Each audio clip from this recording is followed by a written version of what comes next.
हनुमंत राम की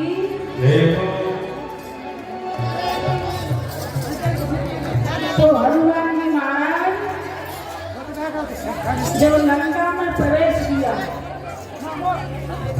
प्रवेश नगर कीजे सब काजा, हृदय रात कौशलपुर राजा। जब किसी नगर में प्रवेश करते हैं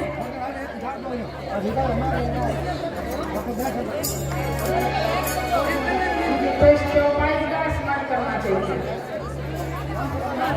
इस चौपाई के स्मरण से आपकी यात्रा सफल होगी। कौन सी है? प्रवेश नगर कीजे सब काजा, हृदय राख कौशलपुर राजा। तो हनुमान जी ने जैसे ही लंका में प्रवेश किया, लंकिनी नाम की राक्षसी हनुमान जी के पास आई। हनुमान जी ने एक मुष्टिका का प्रहार लंकिनी के सिर पे दिया और लंकिनी मूर्छित होकर के खड़ी हुई। हे प्रभु, आज आप राम के दूत बन करके आए हैं और मेरा जो काम था वो मैंने कर दिया, क्योंकि राजा ने मुझे रक्षा के लिए लगाया है। और एक सेवक का धर्म कहता है कि कभी स्वामी के साथ नमक हरामी नहीं करनी चाहिए। हनुमान जी महाराज बोला, देवी तेरा कल्याण हो। आगे नगर में प्रवेश हुआ, लंका में जाकर के देखते हैं, महल पर गए, माता सीता का कहीं पता नहीं। रावण के महल में जाकर के देखा तो वहां भी माता सीता नहीं मिली। तो कहां पहुंचे? विभीषण के घर पर। जब विभीषण के घर पे पहुंचे, वहां लिखा हुआ था राम राम। हनुमान जी महाराज बोले, इस निशाचर की नगरी में ये राम भक्त कौन हो? क्योंकि जब विभीषण महाराज ने राम लिखा तो रावण ने पूछा, तुमने राम क्यों लिखा है? तो विभीषण महाराज बोले, भैया रा से रावण और मां से मंदोदरी, मैं तो आपका भक्त हूं, इसलिए मैंने राम लिखा है। जब वहां हनुमान जी पहुंचे तो राम राम की ध्वनि सुनाई दी। विभीषण महाराज राम राम कहते हुए अपने घर से बाहर निकले। हनुमान जी ने सोचा, आज एक राम भक्त और मिल गया। जैसे ही हनुमान जी को देखा, विभीषण महाराज बोले कि माता सीता इस वक्त अशोक वाटिका में बैठी है और मेरी पुत्री त्रिजटा उनकी रक्षा में है। हनुमान जी ने कहा, भैया हम तो वो दास हैं भगवान के कि यदि कोई हमारा सुबह मुख देख ले तो भोजन भी नहीं मिलता। जब ऐसे बंदर को भगवान ने अपना दास बना लिया, भक्त बना लिया, तो आप तो ब्राह्मण कुल में जन्मे हैं, पुरुष ऋषि के नाती हैं, आपको भगवान क्यों अपना दास नहीं बनाएंगे? जब हनुमान जी महाराज ने वहां से पता लेकर के माता सीता के पास पहुंचे, जाकर के पेड़ पर बैठ गए, क्योंकि भगवान राम की याद उनको आ गई कि यदि मैं साक्षात सीता मैया के सामने चला गया तो मैया कहीं मेरा रूप देख करके डर न जाए। तो माता सीता और त्रिजटा दोनों वार्तालाप करती हैं। त्रिजटा कहती है कि हे सीते, मैंने स्वप्न में एक बंदर को देखा और उस बंदर ने लंका में आग लगा दी। माता सीता ने सुना तो माता सीता कहती है, हे त्रिजटा, यदि रघुनाथ जल्दी से जल्दी नहीं आए तो अपनी सीता को जीवित नहीं पाएंगे। जब यह सब हनुमान जी ने सुना तो हनुमान जी ने ऊपर से मुद्रिका नीचे डाल दिया। जब राम नाम अंकित की मुद्रिका सीता जी ने देखी तो मन में विचार आया, कहीं माया से बना करके तो नहीं फेंक दी है। जब ये मन में भाव आया, हनुमान जी वृक्ष से नीचे उतर करके जय श्री राम शब्द का उच्चारण किया। जब जय श्री राम मैया सीता ने सुना तो मैया सीता कहती है अभी मुझे भरोसा नहीं है, कहीं रावण का माया भी कोई देखे तो नहीं है। तो हनुमान जी ने क्या कहा, राम दूत में मात जानकी, दूत में मात जानकी, सत्य शपथ नारी जानकी, सत्य शपथ करो नारी जानकी,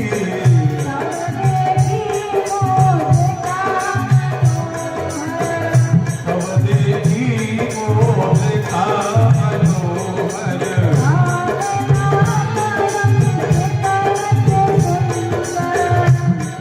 नारायण नित्य सुंदर,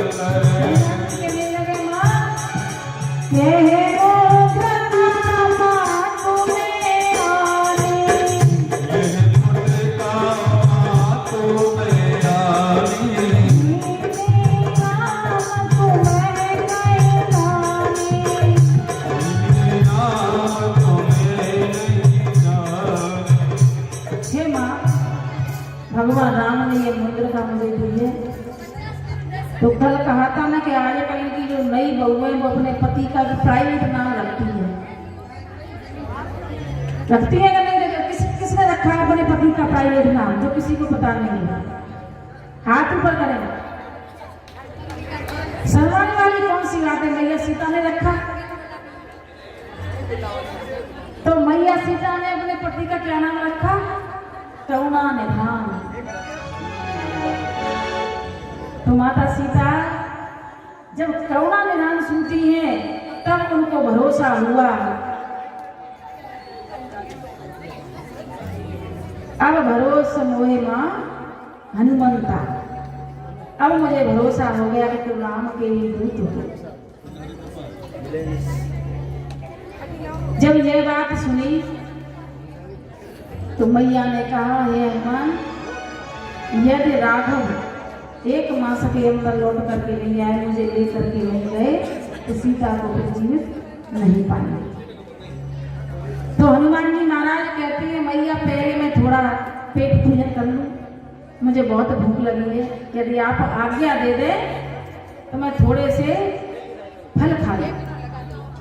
माता सीता ने कहा, बेटा देख करके जाना, ये निशाचरों की नगरी है, कहीं तुम्हें कोई मार न दे। हनुमान जी बोले, मैं राम का भक्त हूँ, मुझे कौन मार सकता है। बगिया में पहुंचे। बगिया में पहुंचे तो बंदर की आदत होती है खाना और बिगाड़ना।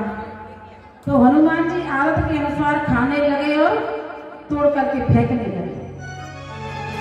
जब यह बात निशाचरों को पता चली तो जाकर के रावण के दरबार में कहा कि कोई बंदर, विशाल बंदर आया है, जिसने आपकी सारी बगिया को उजाड़ दिया। जब यह बात रावण को पता चली तो अपने पुत्र अक्षय कुमार को उन्होंने भेजा, लेकिन हनुमान जी से युद्ध करते समय अक्षय कुमार की मृत्यु हो गई। जब अपने पुत्र की मृत्यु का समाचार सुना तो मेघनाथ को हनुमान जी को पकड़ने के लिए भेजा।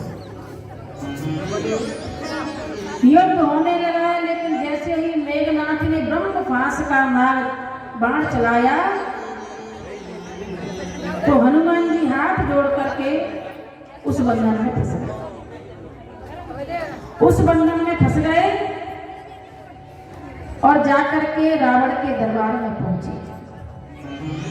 रावण ने कहा कि इस दूत को मृत्यु दंड दे दो, लेकिन विभीषण महाराज बोले, महाराज किसी के दूत को मृत्यु दंड नहीं दिया जाता है, इसलिए इसको जो भी सजा देना चाहें आप दे दें, लेकिन मृत्यु दंड ना दे। जब यह बात विभीषण की सुनी तो रावण ने कहा कि बानर की ममता कहाँ होती है? पूंछ पर। बानर ममता पूंछ पर, इसकी पूंछ को जला दो। जब हनुमान जी और भगवान राम लौट करके अवधपुरी में आए तो हनुमान जी से भगवान राम ने कहा कि हनुमान तुमने लंका क्यों जलाई? हनुमान जी बोले महाराज लंका मैंने नहीं जलाई। बोले किसने जलाई? लंका जलाई मेरे बाप ने, आपने सीता के संताप में, मैंने लंका नहीं जलाई, आप मुझे दोषी डालें। तो वहां पर हनुमान जी की पूंछ पर रावण का ही तेल, रावण का ही कपड़ा और रावण की ही लंका। तो हनुमान जी महाराज पूंछ को बढ़ाते चले जा रहे हैं। पूरे नगर का कपड़ा लिपटता गया और पूरे नगर का पूरे राज्य का तेल खत्म हो गया। जब हनुमान जी के पूंछ में आग लगाई, हनुमान जी ने सिर्फ एक दीपक में आग लगाई है, लेकिन उसी समय 49 मरुत जब वहां उड़ करके उन्होंने सारी लंका में आग लगा दी। हनुमान जी कहते हैं कि मेरे पिताजी ने 49 मरुत गुणों को लेकर के जैसे हवा चलाई, पवन चलाई, तो पूरी नगरी में, पूरी खिड़कियों में, सब में आग लग गई। महाराज मेरा कोई दोष नहीं है इसमें। तो जब लंका जला करके हनुमान जी पहुंचे समुद्र में पूंछ को बुझाने के लिए, उनके शरीर से एक बूंद गिरी, उस बूंद को एक मछली ने पी लिया, जिससे मकरध्वज नाम का हनुमान जी के पुत्र हुए। हनुमान जी लंका में आग लगा करके मैया के पास पहुंचे। लंका में हाहाकार मची है। माता सीता कहती है, हे त्रेता, तेरा सपना आज सही निकला, क्योंकि त्रेता हमेशा माता सीता की सेवा करती थी।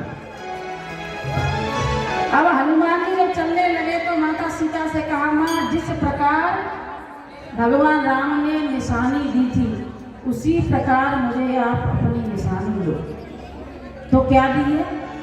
वही चूड़ामणि उतार करके हनुमान जी को दी और कहा, अयोध्या नाथ से जाकर पवन सुत हाल कह देना। अयोध्या नाथ से जाकर पवन सुत हाल कह देना। तुम्हारी नारी सीता जय देवा।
के लंका में आई हूँ नहीं सन नारी कीना है नहीं बांधे अभी तक दो नहीं बांधे अभी तक दो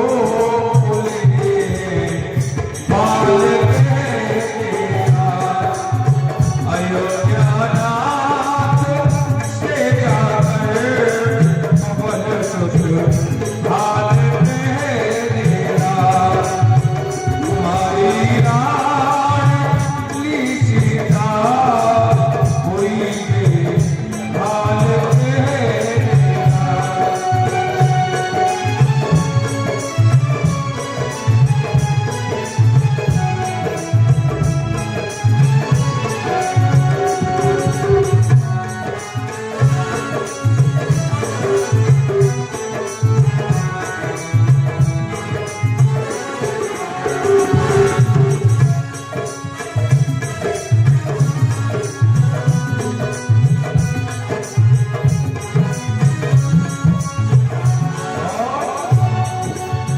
माँ जानकी जी बालाजी महाराज से कहने लगी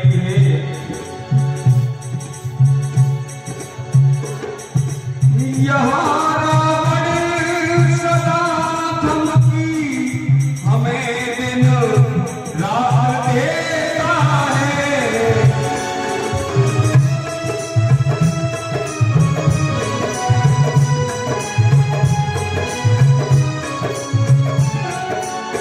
यहाँ रावण सदा धमकी हमें दिन रात देता है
जय हो।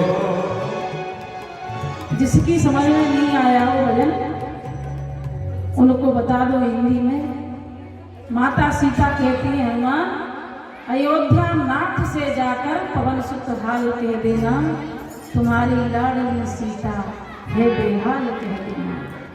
हे हनुमंत लाल, जाकर के मेरे प्राणनाथ से कहना, यदि आप 1 मास के अंदर नहीं आए, थोड़ा सा भी विलंब हो गया तो ये सीता अपने प्राण त्याग देगी। हनुमान जी महाराज कहने लगे, माँ यदि भगवान का आदेश होता तो मैं आपको अपने साथ ही ले जाता, लेकिन मुझे भगवान का आदेश नहीं है। उन्होंने सिर्फ मुझे भोग लगाने के लिए भेजा। कृपा करके माँ तुमोहि दीजो कछु चीना, मुझे कोई निशानी दीजिए। तो मैया ने अपनी चूड़ामणि उतारी। चूड़ामणि का रहस्य कथा मैंने सुनाई थी, किस किसने सुनी थी?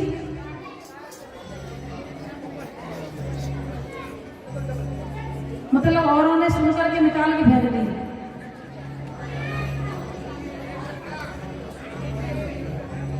चूड़ामणि रहस्य आपको मैंने बताया था, चूड़ामणि कहाँ से किस प्रकार प्राप्त हुई।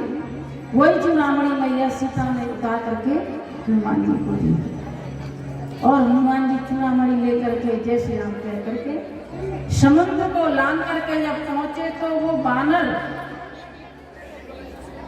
उन्होंने प्रण लिया जब तक हनुमान जी महाराज माता की खोज लेकर के नहीं आते तब तक हम अन्न और जल कुछ भी ग्रहण नहीं करेंगे।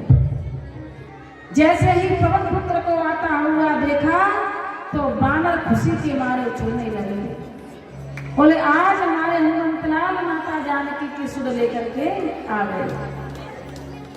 ऐसे सेवक के लिए बहुत बहुत धन्यवाद है।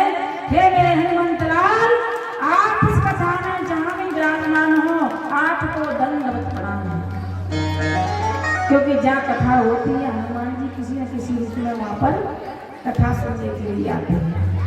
अजर अमर है मेरे बालाजी, मेरे हनुमान जी महाराज। तो जब उन बंदरों ने देखा हनुमान जी आ गए, आकर के कहा कि माता की सुध लेकर के आया है और ये चूड़ामणि मेरी मैया ने मुझे निशानी में दी। सभी बंदर वहां से भूखे प्यासे कई दिनों के बेचारे ददिबल के आश्रम में गए, बगीचे में जाकर के कुछ रसपान किया। वहां से भगवान के पास पहुंचे। भगवान ने जैसे ही माता की चूड़ामणि देखी, भगवान की आंखों से अश्रु गिरने लगे।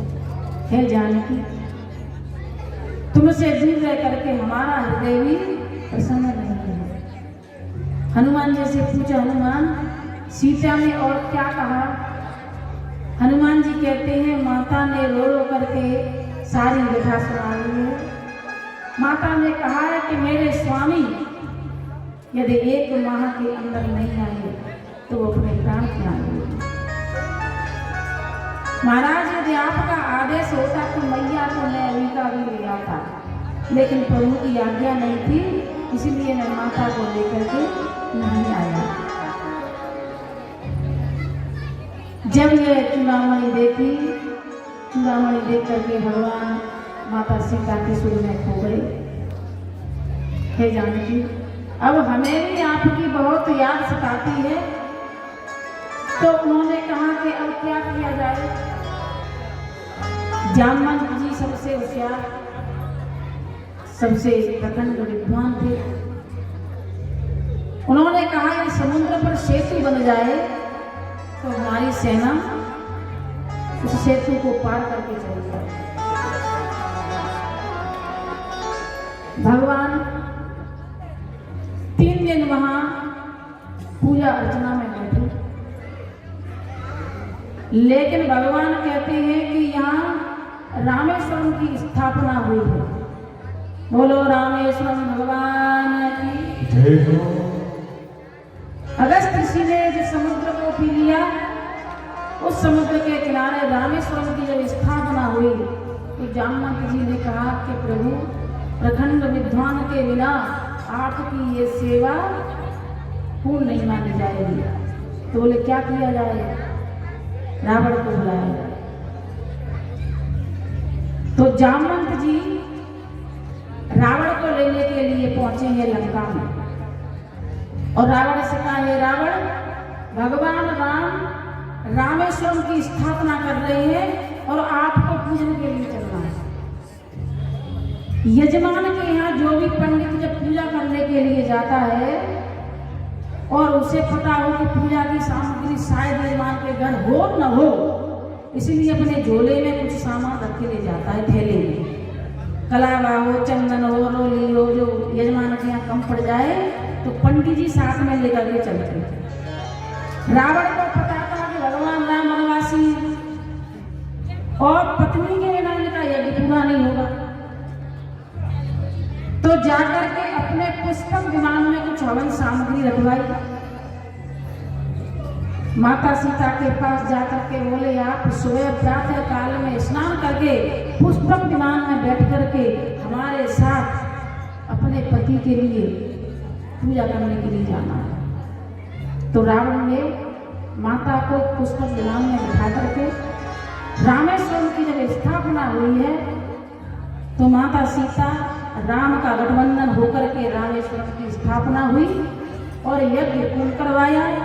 रावण ने कहा कि हे सीते, फिर आप पुष्पक विमान में बैठो और हमारे साथ चलो। अच्छा, ऐसा हुआ क्यों? क्योंकि रावण भी बुद्धिमान था। रावण को पता था कि स्वयं नारायण है। माता जानकी को पुष्पक विमान में बिठा करके उसी अशोक वाटिका में छोड़ा और अपने महल में पहुंच करके विश्राम किया। भगवान राम ने कहा कि हमें 3 दिन यहाँ खड़े खड़े हो गए, समुद्र देवता हमें मार्ग नहीं दे रहे हैं। तो लक्ष्मण जी ने बाण निकाला। जैसे ही कहा कि एक बाण से मैं समुद्र को सोख लूंगा भैया, तो जैसे ही लक्ष्मण जी ने बाण निकाला, समुद्र महाराज प्रकट हो गए। बोले, महाराज तुम्हारी सेना में एक से एक बलशाली बंदर हैं, उनके माध्यम से आप सेतु बनवाइए। तो उन्होंने नल और नील का नाम दिया। नल नील यदि पत्थर समुद्र में फेंकेंगे तो वो डूबेंगे नहीं और आपका काम आसान हो जाएगा। समुद्र देवता चले गए। जामवंत जी ने सेतु बांधने का आदेश दिया। जब सेतु बांधने का आदेश दिया तो सारे बंदर पत्थर ला करके हनुमान जी राम राम लिख करके फेंकने लगे, सेतु बनने लगा। उसी समय गिलहरी ने सोचा कि मेरे राघव जब इन पत्थरों पर कंकड़ों पर चलेंगे तो उनके पैर में कहीं खरोंच कहीं चोट लग जाए, तो थोड़ा सा मैं भी योगदान दे दूं। वो क्या करती कि जाकर के समुद्र के पानी में अपने बालों को भिगोती और धूल में लोटपोट होकर के जो धूल उस पर आती आकर के सेतु पर चढ़ा देती। मेरे राघव यहाँ से निकलेंगे तो उनके चरणों को कोई कष्ट नहीं होना चाहिए। जब यह कार्य करते हुए भगवान राम ने गिलहरी को देखा तो गिलहरी को अपने हाथ में लेकर के दुलार करने लगे और कहा, हे गिलहरी, तन मन धन से तूने राजकाज के लिए जो काम किया है उसमें जो तुम्हारी सेवा है वो बंदरों के बराबर है। और जैसे ही गिलहरी के ऊपर भगवान राम ने हाथ फेरा गिलहरी के ऊपर, वो ही 4 लाइनें अंकित हो गई, आकृति हो गई। गिलहरी का अहो भाग्य जो भगवान राम के हाथ में पहुंची।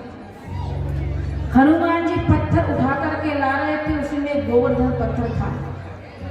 तो जब कार्य पूर्ण हो गया तो भगवान ने कहा, इस पत्थर को यहीं आप स्थापित कर दें। तो गोवर्धन पत्थर कहने लगा, महाराज यदि राजकाज में काम नहीं आया तो कोई बात नहीं, लेकिन कृष्ण राज में मुझे आप जरूर ध्यान दीजिएगा। तो जिस वक्त अगस्त ऋषि तीर्थ यात्रा के लिए जा रहे थे, हिमालय से कहा अपने पुत्र गोवर्धन को हमारे साथ ले लो। तो गोवर्धन ने कहा महाराज चलूंगा तो सही, लेकिन जहां आपने विश्राम लिया मैं वहीं रह जाऊंगा। तो लेकर के चलने लगे तो कहां पहुंचे? वृंदावन। वृंदावन की नगरी में पहुंचे तो बड़ी सुंदर छटा है, उसको देख करके गोवर्धन पर्वत ने अपना वजन बढ़ाना प्रारंभ किया। जब वजन बढ़ना प्रारंभ हुआ तो अगस्त ऋषि ने उस पत्थर को वहीं रख दिया, और जब ले जाने लगे तो पत्थर उठे नहीं। तब ऋषि ने श्राप दिया कि मैं तुम्हें श्राप देता हूं कि कलयुग में तुम छिन छिन करके नष्ट होते चले जाओगे। तो गोवर्धन ने कहा महाराज मैंने तो आपसे पहले ही वचन ले लिया था, फिर मुझे आप श्राप क्यों दे रहे हैं? ऋषियों का मन बड़ा शांत होता है और क्रोध नहीं होता है। उन्होंने कहा हे गोवर्धन, जो तेरी 7 कोस की परिक्रमा पूरी करेगा उसका बेड़ा पार हो जाएगा। तो एक बार हम भी परिक्रमा करने यहीं बैठे बैठे। बोलिए राघवेंद्र सरकार की जय।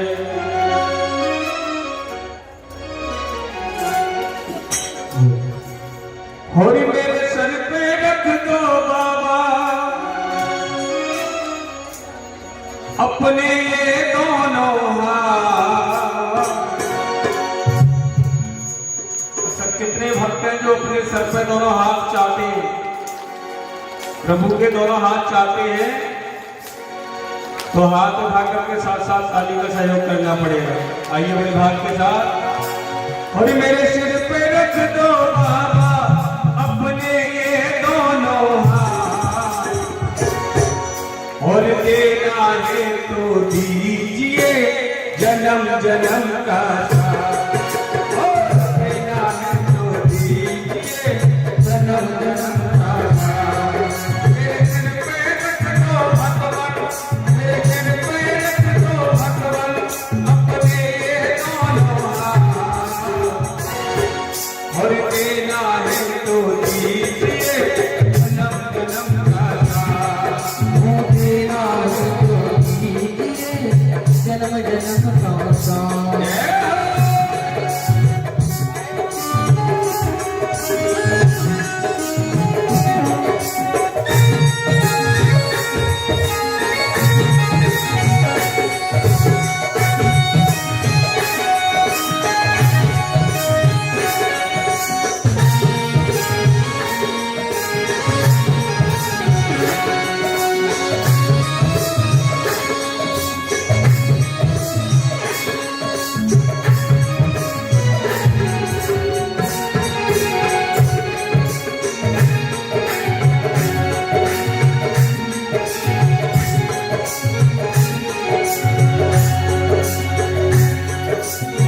झुलस रहे हैं गम की धूप में प्यार की छैया कर दे।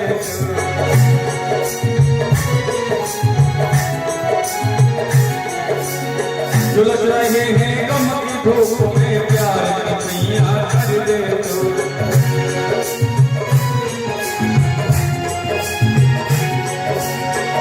माटी के आप चले नायक पतवार पकड़ ले तू।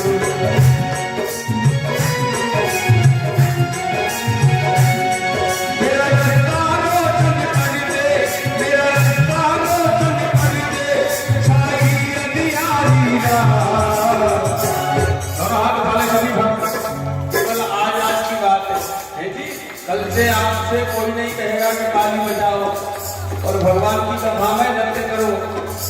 जिन भक्तों को दोनों हाथ दिए दोनों हाथ उठा रहे और जन्म जन्म तक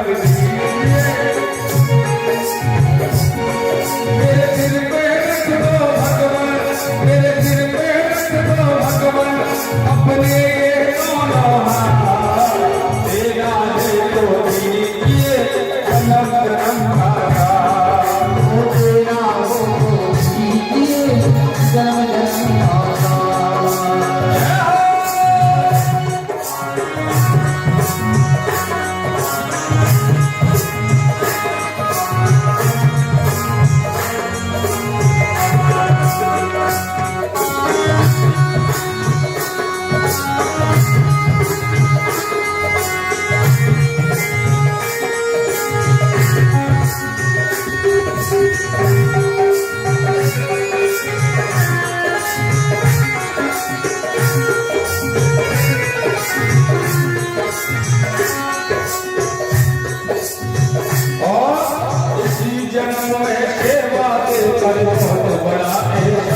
लिया।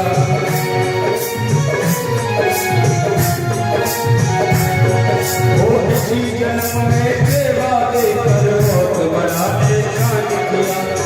तू ही सर्वेश्वर है बाबा, हमने तो पहचान लिया।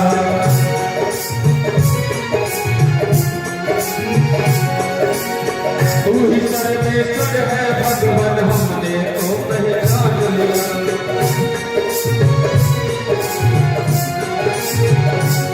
हम साथ रहे जन्मों तक, हम साथ रहे जन्मों तक, बच होती रहे मुलाकात। और देना है तो दीजिए जन्म जन्म का साथ। वो देना है तो दीजिए जन्म जन्म का साथ।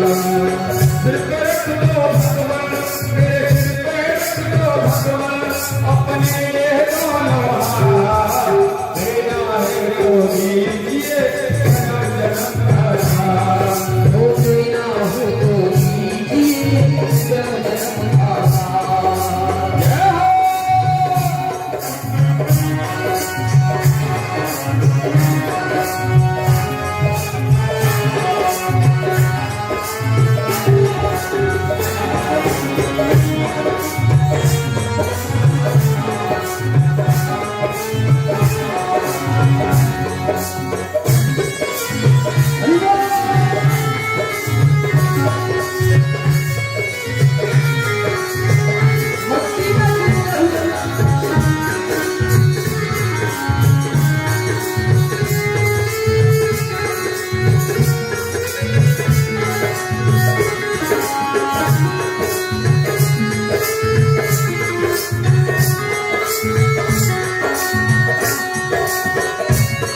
वो सुना है हमने शरणागत को अपने गले लगाते हो।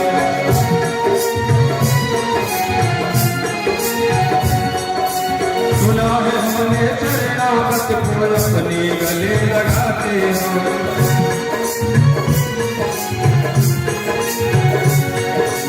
ऐसा हमने क्या मांगा तो तेरे टकराते हो।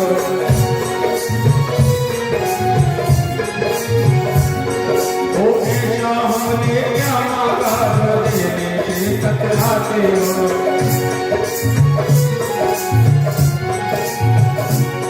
चाहे सुख में रहूं या दुख में, चाहे सुख में रहूं या दुख में, बस होती रहे मुलाकात। दोनों हाथ उठा लें और देना हो तो दीजिए जन्म जन्म का साथ। वो देना हो तो दीजिए जन्म जन्म का साथ। देना हो तो दीजिए जन्म जन्म का साथ। वो देना हो तो दीजिए जन्म जन्म का साथ। मेरे सिर पे रख दो भगवान, मेरे सिर पे रख दो भगवान, अपने ये दोनों हाथ। देना है तो दीजिए जन्म जन्म का साथ। वो देना हो तो दीजिए जन्म जन्म का साथ। वो देना हो तो दीजिए जन्म जन्म का साथ। देना हो तो दीजिए जन्म जन्म का साथ। वो देना हो तो दीजिए जन्म जन्म का साथ। वो देना हो तो दीजिए जन्म जन्म का साथ। वो देना हो तो दीजिए जन्म जन्म का साथ। बोलिए राम सरकार की जय।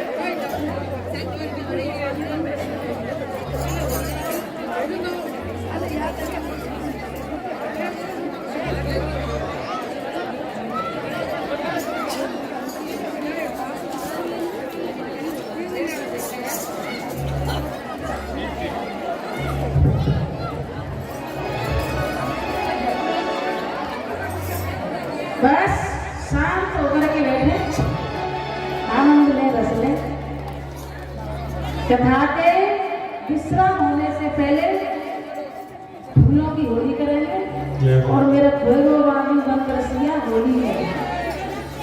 सुनेंगे कि नहीं सुनेंगे ये बताएगा। यदि आपके आदेश करो तो सुनाएंगे, नहीं होगा तो कोई बात नहीं। ये हमारे ब्रज की होली है, होली। अब आए हैं तो जब तक ब्रज की होली नहीं हो तो ब्रज का पता कैसे चलेगा कि ब्रजवासी हैं।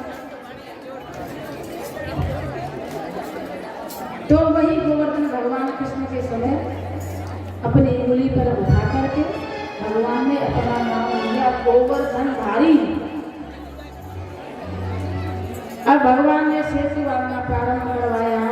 नर नील पत्थर फेंक रहे हैं, सभी नारी चुवारे सभी पुल को बनाने लगे। पुल बनाकर के पूर्ण हुआ। भगवान राम ने सुग्रीव से कहा, सुग्रीव अपनी सेना को आदेश दो लंका पर चढ़ाई। लंका पर चढ़ाई करने के लिए भगवान ने प्रस्थान किया। लंकापुरी में जाकर के जैसे ही युद्ध का वेग बजा तो सर्वप्रथम युद्ध करने के लिए रावण का पुत्र मेघनाथ आया। जब मेघनाथ युद्ध करने के लिए आया, भगवान राम लक्ष्मण को नाग फांस में मारा। नाग फांस में जैसे ही भगवान राम और लक्ष्मण बन गए तो कहा के गरुड़ को बुलाओ। गरुड़ ही है जो सरसों का रक्षण करता है। जब गरुड़ देवता ने सोचा कि स्वयं नारायण जगत के पालक आज उनको नाग फांस चढ़ाने के लिए मैं जा रहा हूं, तो गरुड़ के मन में अहंकार हुआ। नाग फांस से भगवान राम लक्ष्मण को चढ़ाया, मन में अहंकार लेकर के चला गया। कहते हैं जब कोई कार्य किया जाए और कह दिया कि ये कार्य मैंने किया है तो वही अहंकार हो जाता है। और जहां अहंकार है भगवान उसको तोड़ने के लिए पूर्ण प्रयास करते हैं। मनुष्य का जब तक अहंकार नहीं टूटेगा तब तक भगवान की प्राप्ति नहीं होगी। पुनः युद्ध प्रारंभ हुआ। कथा शॉर्ट में होनी हो सकता है, कुछ त्रुटि हो जाए, गलती हो जाए, क्योंकि कथा काफी है। धीरे धीरे शॉर्ट में कथा चले जाएंगे। प्रभात हुआ, मेघनाथ लड़ने के लिए आया तो मेघघातनी नाम की शक्ति लक्ष्मण जी के लगी। जब लक्ष्मण जी के शक्ति लगी तो भगवान राम मूर्छित होकर के गिरे, क्योंकि आज ये भाई पर संकट है। जो भाई जब से वनवास लेकर के हम निकले, सुबह शाम हमारे लिए सेवा में रहता है। जब तक हम भोजन नहीं करते, भोजन नहीं करता है। जब तक हम विश्राम नहीं करते, वो खड़ा रहता है। आज मेरा वो भाई मूर्छित होकर के गिरा। हनुमान जी को बुला करके, हनुमान जी मेरे भाई के प्राण संकट में हैं। यदि मैं लक्ष्मण को कुछ हो गया तो मैं मां सुमित्रा को क्या मुंह दिखाऊं? विभीषण ने कहा, क्योंकि विभीषण भगवान के वक्त पे जब रावण ने विभीषण को घर से निकाल दिया, उसमें भगवान राम के पास पहुंचे और भगवान राम ने समुद्र के जल से विभीषण का राज्याभिषेक कर दिया। जब राज्याभिषेक हो गया तो विभीषण भगवान के साथ ही रहते रहे। विभीषण ने कहा, लंका के राजा के पास सुसैन वैद्य नाम का एक वैद्य है, उसे बुलाओ, वो ही भैया लक्ष्मण के प्राण बचा सकता है। तो हनुमान जी सुसैन वैद्य को लेने के लिए गए तो सुसैन वैद्य ने कहा कि मैं रावण का वैद्य हूं और अपने स्वामी के साथ में छल नहीं कर सकता। तो जो सुसैन वैद्य नहीं माने तो भगवान का नाम लेकर के हनुमान जी उनको भागे लिया। तब सुसैन वैद्य ने कहा कि प्रभात होने से पहले यानी सूर्य निकलने से पहले यदि के लिए संजीवनी बूटी आई तो लक्ष्मण के प्राण बच सकते। हनुमान जी कहने लगे प्रभु आपका दास हनुमान तैयार है, आप निश्चिंत रहें। तो हनुमान जी महाराज संजीवनी बूटी लेने के लिए चले। मार्ग में काल नहीं नाम का राक्षस मिला, उसका वध करके जैसे ही संजीवनी बूटी देखी तो वहां सारी बूटी एक जैसी दिखाई दे रही है। हनुमान जी संसार में पड़ गए, कौन सी बूटी लेकर के जाऊं समझ में नहीं आ रहा है। तो उन्होंने पूरा पहाड़ उठा करके चलने लगे। चलते चलते मार्ग में देखा कि अयोध्या नगरी पड़ी है। भरत जी का ध्यान गया, कोई बंदर पहाड़ उठा करके ले जा रहा है। उन्होंने बिना भर का बाण हनुमान जी के चरण में मार दिया। जैसे ही हनुमान जी नीचे गिरे राम राम का उच्चारण करने लगे। भरत जी ने देखा कि ये तो कोई राम का भक्त है, राम का दास है। जब मूर्छा से बाहर आए तो पूछा भैया कौन है आप? हनुमान जी कहने लगे कि आप तो बिल्कुल भगवान राम जैसे दिखाई देते हैं, आपकी छवि तो भगवान राम से भी सुंदर है। मैं राम का दास हनुमान हूं। लक्ष्मण जी को शक्ति लगी है, यदि सवेरा नहीं हुआ, सूर्य उगलाया तो मैं लक्ष्मण के प्राण नहीं बचा पाऊंगा, इसलिए मुझे सुबह होने से पहले लंका पहुंचना है। भरत जी ने जब ये बात सुनी तो भरत जी कहने लगे मेरे भैया कितने संकट में हैं। अपने आप को दोषी मानते हुए भरत जी वदन करने लगे और कहा हे हनुमान, मैं तुम्हें बाण पर बिठा करके अभी लंकापुरी भेजता हूं और भैया से कहना कि सेना की सहायता तुम्हें सेना भेजूंगा। हनुमान जी बोले भरत जी भैया आप निश्चिंत रहें, हमारे होते हुए आपके भैया के लिए किसी प्रकार की आवश्यकता नहीं है। सुग्रीव महाराज ने अपनी सारी सेना भगवान राम के लिए लगा दी और भरत जी ने गांड पर बिठा करके हनुमान जी को लंकापुरी में भेज दिया। सुसैन वैद्य ने संजीवनी लेकर के हनुमान जी को पिलाई है। हनुमान जी कहने लगे भैया मैं थक गया था, इसलिए मैं आपकी गोदी में सोना चाह रहा था, इसलिए मूर्छित हुआ। हनुमान जी से कहा हे हनुमान, आज से मैं तेरा ऋणी हो गया कि तूने मेरे भाई लक्ष्मण के प्राण बचा लिए। युद्ध की अवधि फिर आई। उस समय शाकंभरी देवी की पूजा करने के लिए मेघनाथ पहुंचा। हनुमान जी को पता चला शाकंभरी देवी की पूजा को नष्ट करके हनुमान जी ने इसको सिद्धि नहीं करने दी। प्रभात में जब मेघनाथ और लक्ष्मण का युद्ध होता है तो लक्ष्मण जी मेघनाथ का वध करते हैं। जब मेघनाथ का वध करते हैं तो उसकी एक भुजा कट करके सुलोचना के महल में पहुंची। सुलोचना ने कहा कि हे भुजा, यदि तुम मेरे पति की है तो मुझे लिख करके बता दे कि तेरा वध किसने किया। तो मेघनाथ की भुजा ने लिख करके बता दिया कि मेरा वध मेरे ससुर स्वयं लक्ष्मण जी ने किया है। शेष के अवतारी लक्ष्मण और शेष की पुत्री है सुलोचना।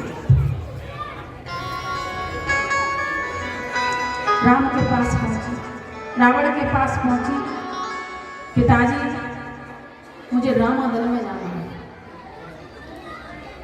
रावण को इतना भी पता था कि हमारे घर की बहू बेटी राम के शिविर में जाएगी तो वो सुरक्षित है। रावण ने कहा कि देवी तुम जाओ और अपने पति का शव लेकर के आओ। ससुर की आज्ञा लेकर के सुलोचना राम के पास पहुंची। राम को प्रणाम करके कहा प्रभु मेरे पति का शव मुझे दे दीजिए क्योंकि मैं इसके साथ सती होना चाहता हूं। जिस प्रकार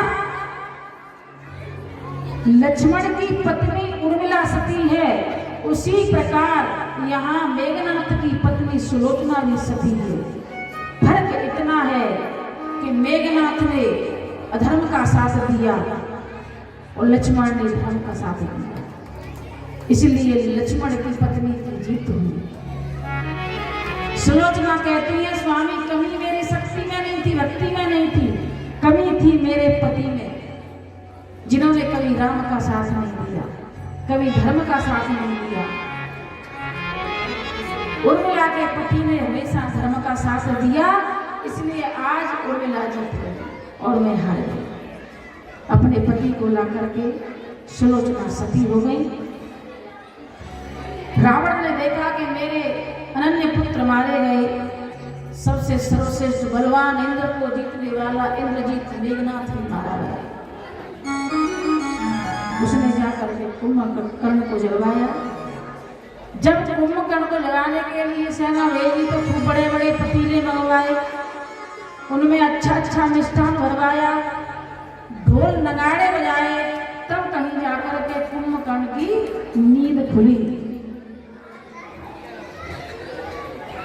राम ने कहा है कुंभकर्ण, तुम्हें भगवान राम से युद्ध करने के लिए जाना है। मैं सीता को पाना चाहता हूं तो भगवान राम से तुम युद्ध करोगे। तो कुंभकर्ण ने कहा है महाराज, जिस प्रकार हम माया का रूप बना करके चले जाते हैं तो राम का रूप बना करके सीता के सामने क्यों नहीं जाते। तो रावण ने क्या सुनकर जवाब दिया कि धरो रूप में राम को जब ही मात समान लगे हर नारी। जब मैं राम का रूप धारण करता हूँ तो प्रत्येक एक नारी मुझे माँ के समान लगती है, इसलिए मैं हार जाता हूँ और लौट करके आ जाता हूँ। कुंभकर्ण ने भी रावण को बहुत समझाया। जब रावण ने सोचा कुंभकर्ण नहीं जाएगा तो कुल को कलंक लगेगा, विभीषण को छोड़ के चलाई गया। घर का वेरी लंका ढाए, कहावत सुनिए, घर का वेरी लंका ढाए। तो कुंभकर्ण समर में पहुंचा तो गर्जना करने लगा, 100 वानरों को एक पैर के नीचे कुचल देता। भगवान राम ने सोचा कि यदि ऐसा रहा तो हमारी सारी सेना मारी जाएगी, और उन्होंने धीरे धीरे करके कुंभकर्ण का वध किया। सर्वप्रथम एक भुजा काटी, फिर दूसरी भुजा काटी, फिर गर्दन, धड़, इस प्रकार कुंभकर्ण का वध भगवान राम ने कर दिया। जो अधर्म का साथ देता है उसका वध ऐसे ही होता है। अब रह गया रावण अकेला। रावण जब अकेला रह गया तो एक दिन भगवान राम से युद्ध करने के लिए गया। युद्ध करके भगवान राम के सामने छीण हीण उसका रथ गिर गया, उसके धनुष बाण कट गए, ध्वजा कट गई। भगवान राम ने कहा, हे रावण, कल फिर युद्ध करने के लिए आना, क्योंकि मैं निहत्थे को कभी मारता नहीं। और भगवान राम के तो भाई बंधु भी सर्वश्रेष्ठ है, उनका तो शत्रु भी सर्वश्रेष्ठ है। जिस रावण ने शिव स्तोत्र, शिव तांडव, शिव स्तुति, शिव जी के अनेकों अनेक श्लोक लिख दिए हो, जिसका शत्रु ऐसा हो तो उसके तो आनंद ही जटाटवी गजज्वल प्रवाह पातस्तले गले विलम विलम तथा विलम तुंग नायक। तो रावण जब महल में पहुंचा तो रोने लगा। मंदोदरी ने पूछा, रो क्यों नहीं?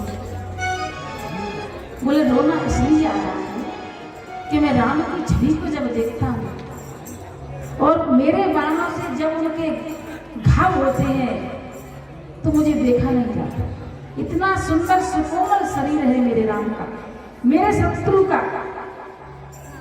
बाण चलाने का मन नहीं करता है, लेकिन बाण चलाता हूँ। मंदोदरी कहने लगी, तो रोते क्यों? अभी कुछ बिगड़ा थोड़ा ही है, दे दो उनकी धर्म पत्नी, झूल जाओ, नतमस्तक हो जाओ। तो यह कह करके मंदोदरी रावण को समझाती है।